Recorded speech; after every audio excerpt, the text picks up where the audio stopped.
Necklace road లో run for quality running పోటీలను MP Etela Rajender ప్రారంభించారు. ప్రపంచంలో 140 కోట్ల జనాభాకు చేరుకొని క్వాలిటీ మ్యాన్ పవర్ ఉండి ఇలా ఆర్టిఫిషియల్ ఇంటెలిజెన్స్ వచ్చిన తర్వాత ఇవాళ రోబోలు వచ్చిన తర్వాత టిఫిన్ కూడా రోబో అందిస్తే మన ఇంట్లో వంట కూడా రోబో చేసి పెడితే డాక్టర్ చేసే పని కూడా రోబో చేసి పెడితే మరి మనం ఎక్కడ పోవాలి? ఇది బిగ్గెస్ట్ ఛాలెంజ్. శాస్త్ర విజ్ఞానం ఎదగాలి, కానీ శాస్త్ర విజ్ఞానం మనిషిని పనిలో పెట్టాలి.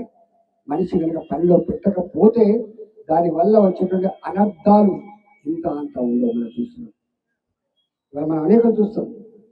ఎందుకంటే మనిషి వట్టి ఉండద్దు, మనిషికి ఏదో రకంగా ఇంత పనిలో పెట్టాలి.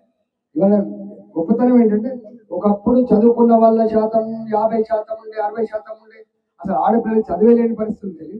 ఇవాళ ప్రౌడ్ టు సే ఇలా 100% అక్షరాస్యత మహిళలు ఇలా టాపర్స్ ఒక 50 మంది టాపర్స్ ఉంటే 40-45 మంది ఇలా గర్ల్స్ టాపర్స్ ఉండే పరిస్థితి. ఇవాళ ఇట్లాంటి పరిస్థితులలో ఆ చదువుకున్న ఆ క్వాలిటీ ఉన్న చేయాలనే తపన ఉన్నటువంటి ఆ యువత కనుక ఎంప్లాయ్మెంట్ లేకపోతే, ఏదో రకమైన వ్యాపకం లేకపోతే, ఏదో రకమైనటువంటి డెవలప్మెంట్లో ఇన్వాల్వ్ కాకపోతే దాని అనర్థాలు ఎట్లుంటాయో మనం అందరం తెలుసుకున్నాం. కాబట్టి అలా దేశానికి బిగ్గెస్ట్ ఛాలెంజ్ ఇవాళ మ్యాన్ పవర్ని ఈ భారతదేశ అభివృద్ధిలో ఎట్లా భాగం చేయాలనేది పెద్ద ఎజెండా అయింది. అందువల్లనే ఇలా 4 లక్షల కోట్ల రూపాయలు పెట్టి 4 లక్షల కోట్ల రూపాయలు కేటాయించి స్కిల్ డెవలప్మెంట్ ఎట్లా చేయాలి, ఇన్వాల్వ్మెంట్ ఎట్లా చేయాలి, ఒక ఉద్యోగం ఇచ్చే కంపెనీకి ఎట్లా సపోర్ట్ చేయాలి, ఆ ఉద్యోగం కూడా ఎట్లా మనమే అవసరమైతే 2 నెలలు 3 నెలలు జీతం చేయాలి, ఇట్లాంటి కూడా వచ్చినాయి. కాబట్టి అందరూ ఒకటే కోరుతున్నా, మనం ఎంప్లాయ్మెంట్ కోసం తపన పడాలి. అట్ ద సేమ్ టైం 10 మందికి ఎట్లా ఎంప్లాయ్మెంట్ కల్పించగలమో దానికోసం కూడా ఎదగాలని చెప్పి నేను కోరుకుంటూ ఇలా భారతదేశం యొక్క కీర్తి పతాకని ముందు తీసుకోవడంలో భారత యువత నడుము బిగించాలని చెప్పి, భారత విద్యార్థి శక్తి ఇవాళ ఆ దిశగా ఆలోచించాలని చెప్పి కోరుకుంటూ సెలవు. శుభాకాంక్షలు. వారికి ఆర్టికల్ రాసిన మాట చెప్పింది.